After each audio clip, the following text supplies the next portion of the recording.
the soul energy is not there. It's this real grunty 3D sort of energy that I'm trying to live out, and it's like it's tiring, and I'm exhausted, and I'm getting burnt out, etc., etc. Right? Whereas if you're living in alignment to the values from your soul, the energy arrives, and then also we can start talking about some of the mystical stuff that happens. Welcome to Exploring the Mystical Side of Life with your host, Linda Lang. Hi, this is Linda Lang from ThoughtChange.com. We are exploring the mystical side of life once again this week. If you enjoy our conversations, remember to subscribe, share with a friend. Today, we are talking actualizing your life purpose. I have life purpose coach Amrit Sandhu with me. Amrit is also the host of Inspired Evolution podcast. Welcome, Amrit. Oh, Linda, it is an absolute pleasure to be here. Thank you so much for having me. It is such a treat. I love your show, and yeah, just stoked to be here. Thank you so much for having me. Well, I was really tickled when you reached out because you have an amazing podcast. So I hope everybody checks it out. Thank you. That means a lot to me, especially coming from you. Yeah, thank you so much. It's a total labor of love, as you would know. But so worth it just to see your dreams and visions manifested and realized in the world through conscious conversation. It is such a gift, touch wood. Yeah, it's a beautiful gift, actually, and the power of this story to transform people's lives is amazing. So you've had transformation in your life, obviously. You're here on this path. Why don't you talk to us a little bit about what your transformation looked like and how that got you on your path? Yeah, it's actually a great question, because one of the things that, even just in social circles, my friends and stuff ask me, it's like, hey, you've been doing this podcast for like 7 years now. What's some of the biggest things you've learned? It's like an easy low-hanging fruit question to ask. And I share this because the response I generally give is in alignment to your question. There's a couple of things, like for me as a podcaster, obviously consistency is just one of the things that has changed my life drastically. But then also from the actual podcasts themselves, one of the biggest things I've learned is fundamentally that our biggest challenge equals our biggest gift. And, it sounds pretty engineering and like one for one when I say it that way, but it's no different to the hero's journey. Basically, we're all living out an archetype of the hero's journey. I don't want to alienate anybody. There is also the heroine's journey. And there are different archetypes that we all live out. We're not all living out the hero archetype, but the subtext, it seems in today's day and age, that everybody has their own narrative arc of the hero's journey. And I think it plays a significant role when it comes to considering our purpose in life. So all of that to say, I've had some really big challenges myself. I've had, well, touch wood, I'm not sure if I'm unique in this boat, but I think a lot of us have existential crises and dark nights of the soul. My first one was, I was an adolescent young male, and I had got diagnosed with depression for 6 years. And so we can dive deeper into what that really looked like, but it was a challenging time to say the least. And, one thing I will say is it's, the whole thing that I do with Inspired Evolution and everything, and I say this not that I'm out to make enemies, but I wouldn't wish it upon my worst enemy. Like living in depression it's a suffocating place. It's a dark place. Really, it's an isolating place, and that loneliness, you're just so buffered from the world around you. It can be just so bleak and stark. So yeah, it's just a really heavy place to be. And so when I got diagnosed with depression, by the grace of God, the psychologist that diagnosed me, she was lovely. But she gave me the stock standard SSRI. She's like, here's a bunch of medication for you to take, young man. Off you go. And by some grace of God, the lady who was the doctor that had referred me to the psychologist called me back in, and she asked me about what I was given, and she was like, yep, you've been given pills, and this is the diagnosis. And she's like, great, I would just like to impart upon you this breathing exercise. And I remember looking at her like, breathing, like, come on, lady, like like breathing now. I've been breathing, like I'm like 22, 23 years old, like I'm here, I'm breathing, I'm alive. And she was like, okay, here's a breathing exercise. You count your breaths all the way up to 5, and then count your way back down from 5, just counting the breath And I was like, sure, whatever. I didn't really think too much of it. Went and fulfilled my prescription, took my first pill. It was amazing. Just to sort of feel what it felt like to sort of touch normality for a moment. Yeah, it was incredible. But then I also came back down 4.5 hours, 6 hours later, and I realized I didn't really want to live on this roller coaster. And so at that point, I was like, I remember being a young man and looking at my only lifeline, which was that box of pills, and just going, nah, something intuitively just, and I wasn't as in touch with my intuition back then. Well, I guess we're always in touch with our intuition, and this story reveals that, but I didn't have as much languaging or as much awareness diverted to my intuition at that point. Picked up the box and just like threw it in the bin, and I was like, okay, running away from it. And then I had a moment where I was in an environment which was back at university, which was super anxiety provoking for me. And we can discuss why anxiety and depression are so closely linked together.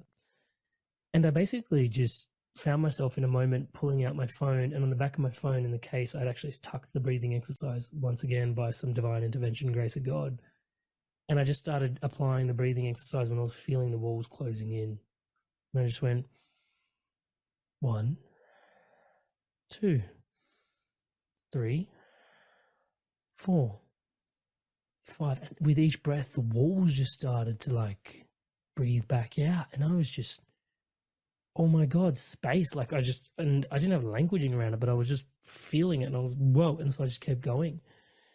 And that was my first introduction to mindfulness without even knowing it. It was just this breathing exercise. And then through subsequent counseling, because I'd been diagnosed with depression, I started going, I was like, this breathing stuff's really helping. I threw the pills down, and they're like, yep, read The Happiness Trap, start learning about mindfulness.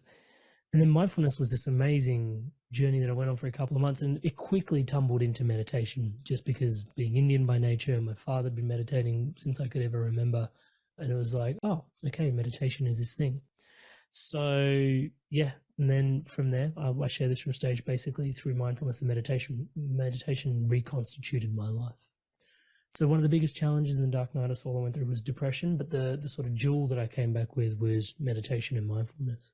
And then with all the self-awareness from that point, and this is why purpose became the next big thing, I became a meditation teacher, because it had given me so much that from an overflowing cup, you just can't help but share, right? And then even with all that self-awareness, touch wood, that comes from meditation, I got my life back on track, because obviously when you're depressed, like the symptomology of your life is things are falling apart. They're fraying, to put it lightly. Got my life back on track, and then graduated university, got the best job potentially a graduate could have got, did really well. And once I got into this corporate career, I realized I was in the wrong place. And it was an immediate realization, and yet there was this guttural sort of like, you know what, we're going to be the change we want to see in the world. It's okay that this place doesn't like resonate with me. We will grow within here and sort of shift the resonance, if you will. And, and 7 years later, it didn't really work out that way. And it just got more and more painful being in that environment. So my second big existential crisis, dark night of the soul, was this career misalignment.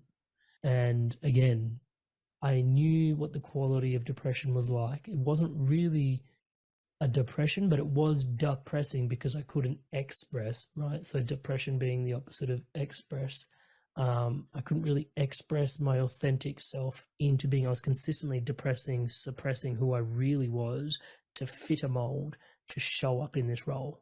And I kept doing that, hoping eventually that I would expand and the role would expand and, everything would shift around me. But it wasn't happening. There was just greater and greater and greater contraction. I look back now and I'm super fond of that. Like we said, the hero's journey, your biggest challenge equals your biggest gift. If it wasn't for all that contraction, out wouldn't have popped from all that compression. The Inspired Evolution podcast, which then, led to me becoming a coach on, everything we were conversing in the Inspired Evolution. I wasn't even sure what it was in the beginning.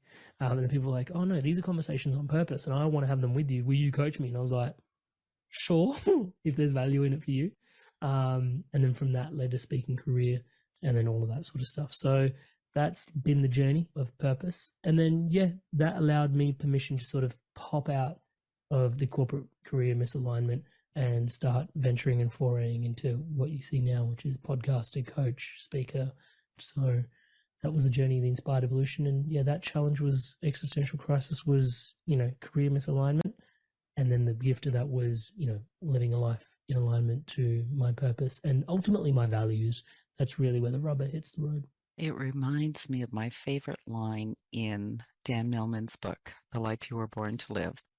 The path appears beneath your feet, right? Wherever you are, there's an opening for you. And it's not necessarily an intellectual purpose that our minds can grasp in that moment and then make a goal and actualize steps to make it real. But it just magically appears. I never in a million years wanted a podcast. Ever. And here I am. I never wanted a podcast either.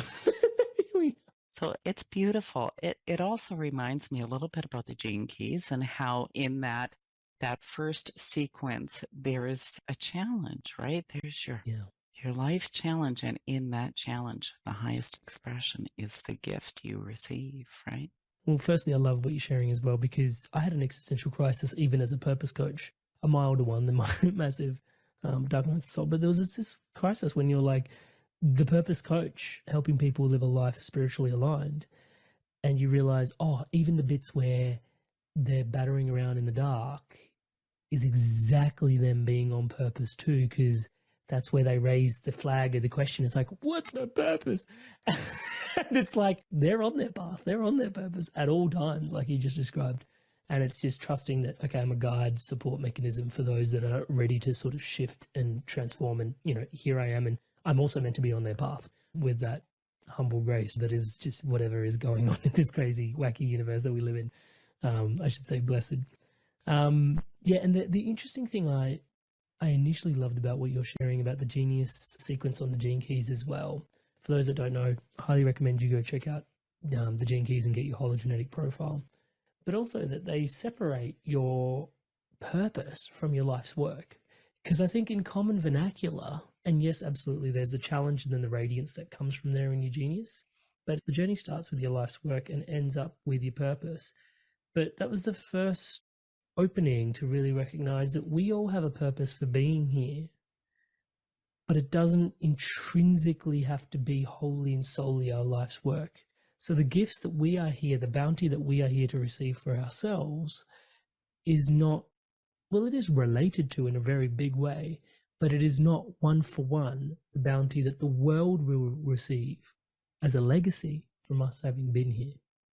And just having that dialogue really opens the space of purpose up. It's like, what is my personal purpose? What is the purpose of me being here, and what benefits the world of me being here? It opens up the dimensions around the conversation of purpose. Do you use the Gene Keys in your work? The short answer is yes.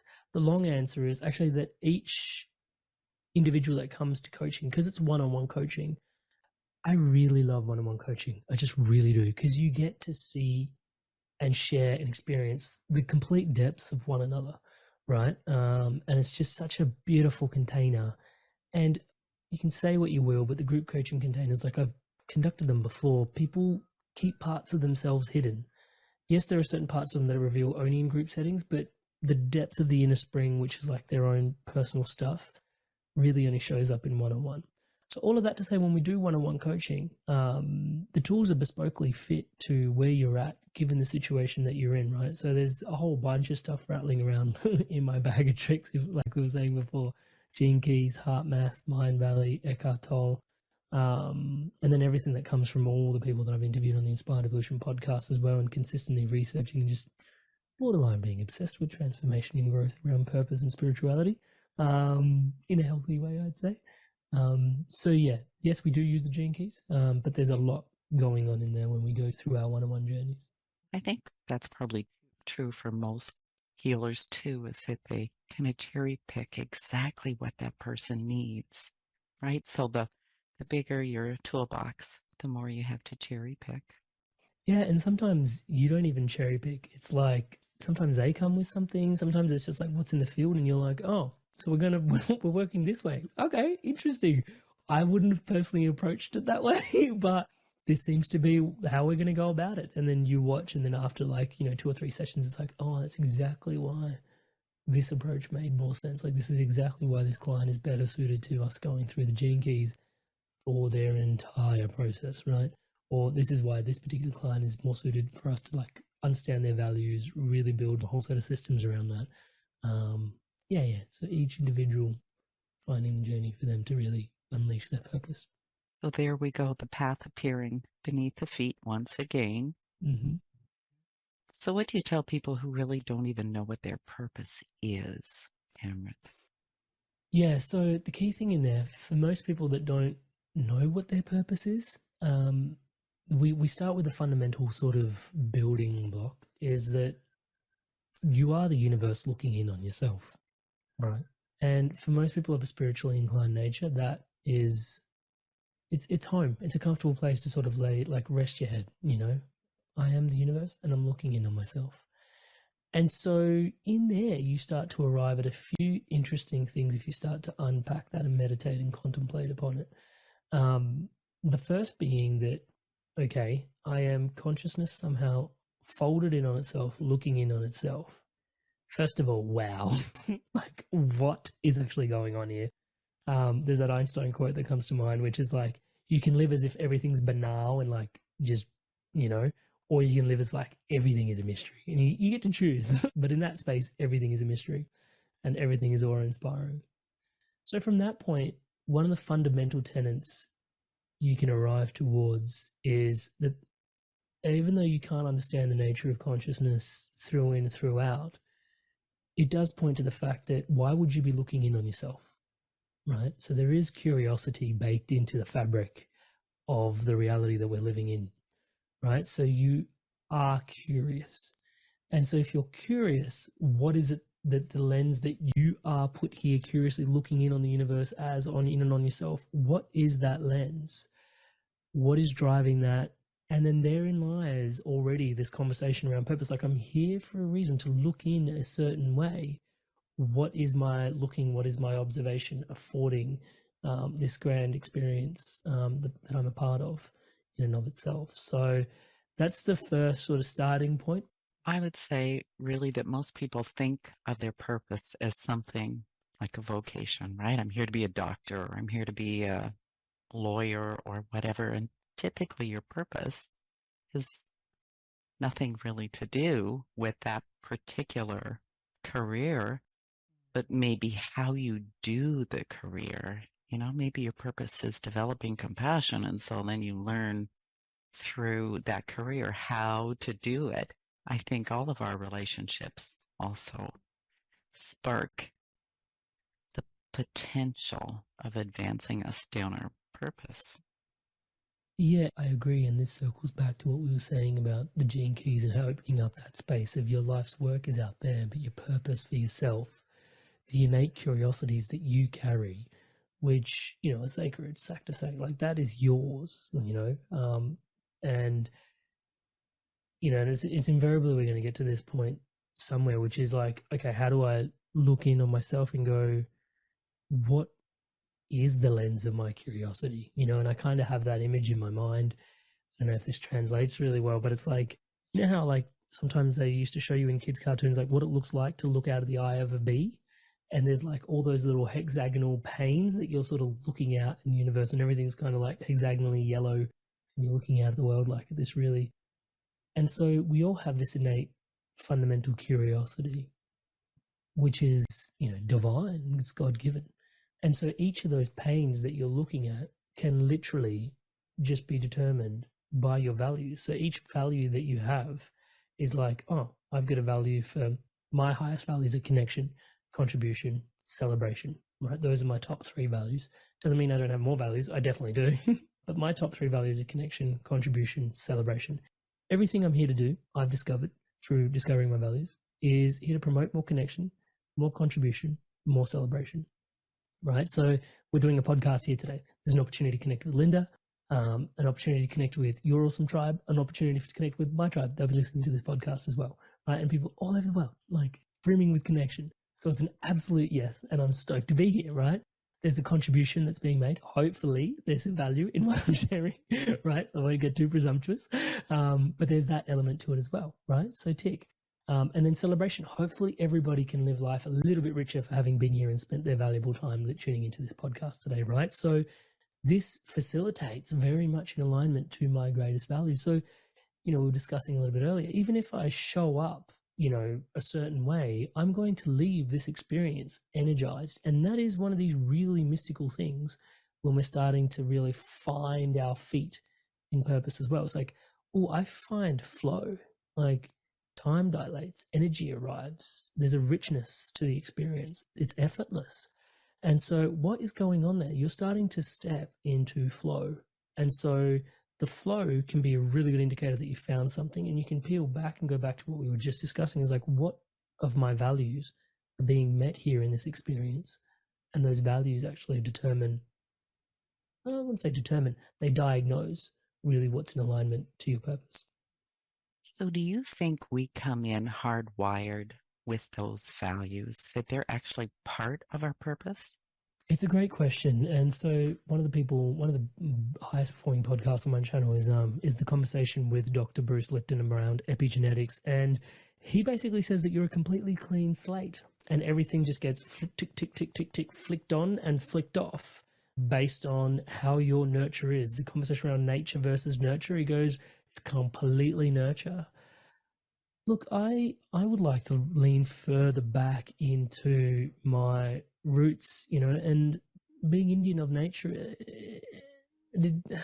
nature versus nurture, it feels like I don't want to sound condescending or judgmental. It feels like a Western-minded conversation. It feels left-brain logic-y. How are they any different? Right? Like your soul before here has a certain nature and a certain nurturing. It's been through some lives or however you want to look at it. Right. And then it's arrived to learn a whole bunch of lessons. So those lessons, like, were nature meant to give them? Did it prescribe itself that it wanted to learn those? You start losing, yourself in that nature versus nurture conversation. But the key thing to recognize potentially, and this doesn't, and I get really absolute with when I share things, so it's very important everybody take a grain of salt and also check in with your own intuition, your own thought systems and patterns to make sure that what I'm saying is resonating for you. It doesn't have to. This chapter just happens to be my truth. I'm conscious when I share things. I'm so passionate that it comes across as the truth. It just happens to be Amrit's truth from his lens of curiosity that he's looking in on the world. But in there is like this whole experience of like, potentially we come here with lessons that we decided to learn in this particular lifetime as a soul, as a spirit, right? And again, that's that hero's journey, the challenges that you see again and again emerge. And from there, how do you work through those challenges and the gifts and the bounties that you get? Yes, they're 3D in this natural world as well, but then also your soul reaps the benefits of all of that as well. When I think about depressed Amrit from his youth, you are far away from that state of being. Touch wood. Do you think that young Amrit had the same values? Or is this something that changes? Yeah, no, I think Amrit definitely had the same values. And actually, even recently, I was running this experiment in my I had kids as an experiment. This is certainly not. But I was curious to see how my values would change when I became a father, primarily because it was one of the most I could see in the 3D, like in this world, like the most shifting experience I was going to experience, possibly life-changing, definitely life-changing, possibly one of the most life-changing things that's ever going to happen to me, becoming a father. And I thought my values might change. So I was like, ooh, like curious, right? But they didn't at all. So let's unpack that. Let's just run with connection, because I could do this with you forever, right? But let's just run with connection, which is my highest value. So connection previously, that's what birthed the podcast, but it came from a community offering here in Melbourne, Australia. I was inviting everybody over to my house every fortnight, gathering called Mandala Moments. And then from there, a podcast called Inspired Evolution was birthed. From there, coaching emerged. From there, public speaking emerged. And I was connecting to people, and it was this real breadth of connection that was happening. I was connecting to people in my community, connecting to people in a bigger community, connecting to people broader. There was like connection was being, my highest value. And so it's what I value and the value that people get from me as well, right? So this is that awesome dance about values. So, and I'm just connecting, but it's breadth. When I became a father, all of a sudden, it's not that that didn't become important, but I'd already scratched that itch to a certain degree. And yes, there was mechanisms in place to continue to satisfy that. But all of a sudden came this whole portal of like, whoa, like how deep can fatherly love go? Like just the depth of connection. So it transformed from breadth to depth. Now, did my value of connection change? No. But did my value of connection change? Absolutely. You know, so high level, absolutely not. But the palpable experience of it, absolutely. And that's when I know, working with clients, that we've done their values right, their core values, because your core values rarely change. Not to say they won't change, but really, if you've done your core values right, those are the lens that you are as that bee hexagonal sort of lens looking out in the world, your curiosity. This is who you are. This is what you're put here to look in the world as. It's unlikely that the bee's hexagonal like lens is going to shift and transform over time, right? Like it's not, I don't say fixed, but if you've done it right, you've got your core values. Now, that to peel back into when I was in that depressed state, to answer your question, absolutely. I look back now and it was so obvious that connection was my highest value. And all the things I was doing was trying to connect with people. And it was just so inauthentic. I couldn't show up as my authentic self. So I was buffered in. I was doing all these things to socially fit in. And I couldn't find my real authentic self in and around all the things I was trying to be for everybody else. Yes, I was trying to connect, but there wasn't any authentic connection, but I was creating all these connections that weren't real. And then I was just like depressed in there. And I was like isolated, alone. And I was like, I'm all alone in this. But like, dude, it was just this real, so it was a connection that was being suppressed, authentic connection that was being depressed. And I couldn't express my authentic self and be received for that and connect through that space. So again, the challenge came from not having my highest value met. Right, which is again why the purpose coaching around discovering your values is so important, I believe. For me, like the message in my heart is that your health is your purpose and your purpose is your health. And at this juncture in the conversation, it starts to make sense. But without all this context, it doesn't really, right? Because when you're suppressing yourself, I've been in that dark place where you're not aligned to your values and you're suppressing your values. And the health, the mental health challenge that you're in that place, like I want to swear, but part of me I won't, you know. And so like purpose is 1-for-1 for your health. And for the longest time, I thought this was just a crazy kooky message that I was carrying in my heart. And then I started studying the Bhagavad Gita, Ayurveda, and it all of a sudden was like, at the heart of Ayurveda, which is all about health, which is the science that gives birth to yoga, etc., etc., etc., is your dharma. Like the whole reason you have health is to facilitate the purpose for why you're here. And it's like, oh, I'm not unique. And this is an ancient message. I just happen to be connected to it and carrying it as well. So there's so many values. How do people figure out what their top value is, or their top 3, or their top 5 even? Yeah. I will just start by saying there's something mystical about values and the number 3. I don't know why. I've done this exercise for thousands of people now. And it generally is, I would say 95% of the time it lands on 3, but that doesn't mean that you can't have top 2, you can't have top 4, you can't have top 5. Naturally, even within a top 3, there is a top 2.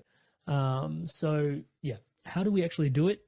By having had asked this question enough times, it's really easy. 20 minutes from now, people will be as clear on their values as I am on mine. Right? 20 minutes from now, inspiredevolution.com/values. If you make your way over there, there's an exercise. It's a short masterclass with some downloadable resources that I've put in there for you. And you can discover your values just the exact same way that I discovered mine, right? inspiredevolution.com/values.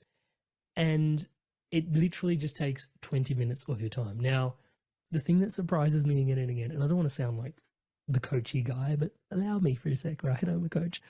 It surprises me how many people listen to this and just how much clarity you can have in your life just by getting your values 20 minutes of your time.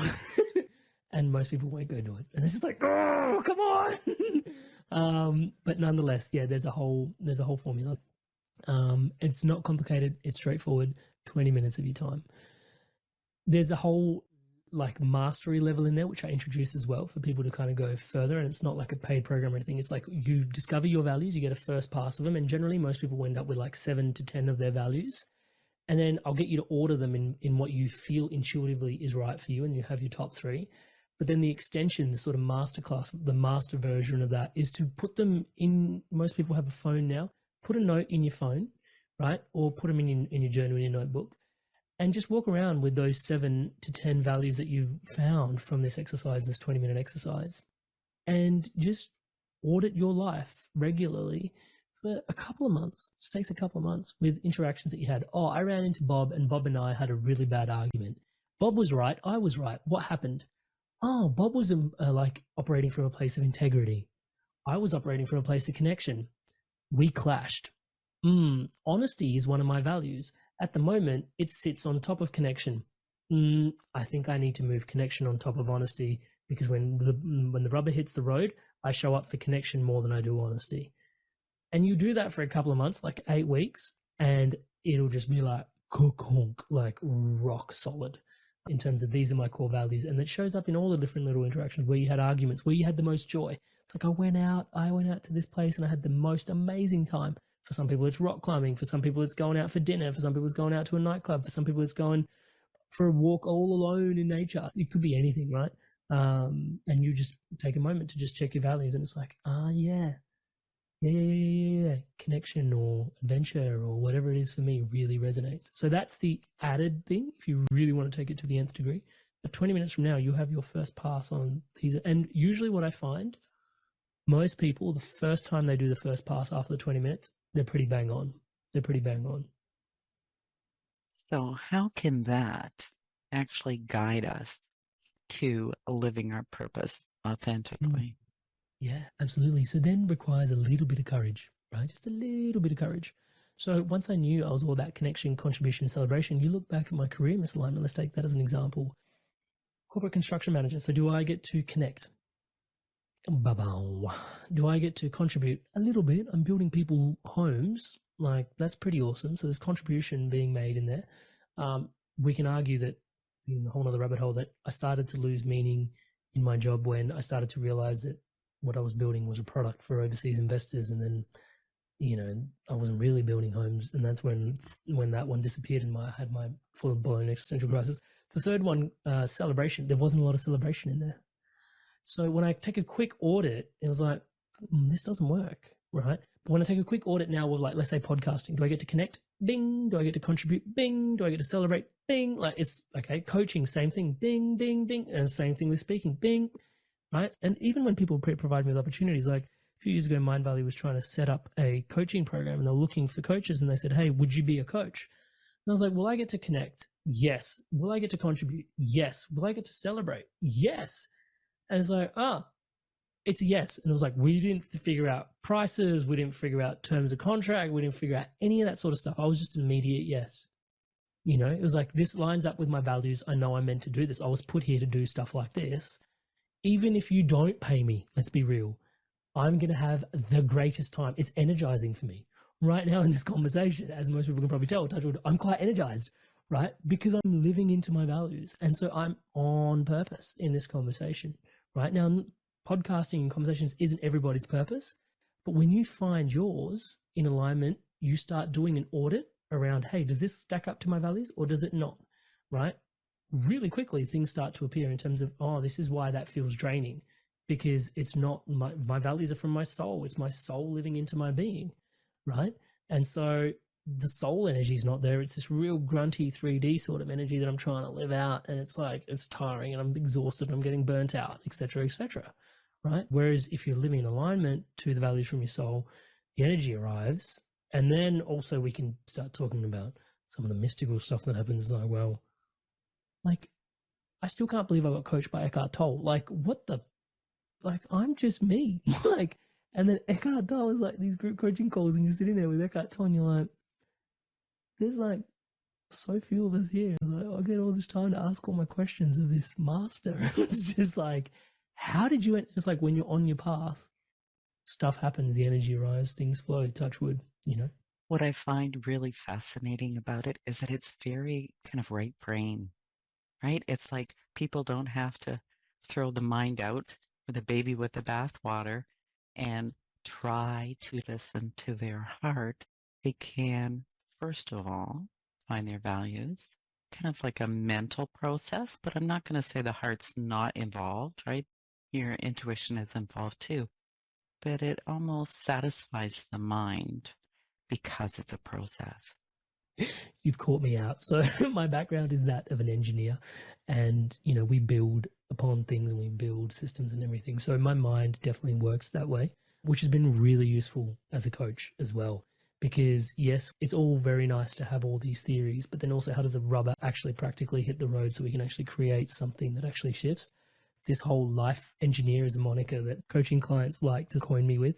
But yeah, there's definitely that element of how do we wield the mind in a way that actually supports our spiritual journey here, and that's living in spiritual alignment, which I think more and more of us are ready and right for. I've just found a lot of the people coming into this work are driven and motivated, and they've been doing things a certain way for quite some time and achieved significant amounts of success, but they're not feeling fulfilled. And so that success is that left brain logic world, and then that fulfillment is that right brain spirit world, right? And so then it's finding a matrimony between the two, and learning to sort of dance that dance with greater calibration.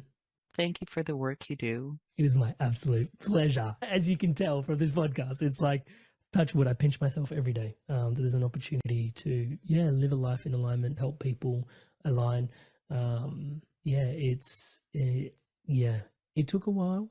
And celebrate. Imagine that being a value. Celebrate. I love it. It's great. Yeah, I love it too. Thank you so much, Linda, for having me here as well. And I truly love your work as well. It definitely feels like we're kindred spirits on a common path, evoking similar transformations and change for people coming from, again, different points in curiosity, but also the energy is so similar. Touch wood.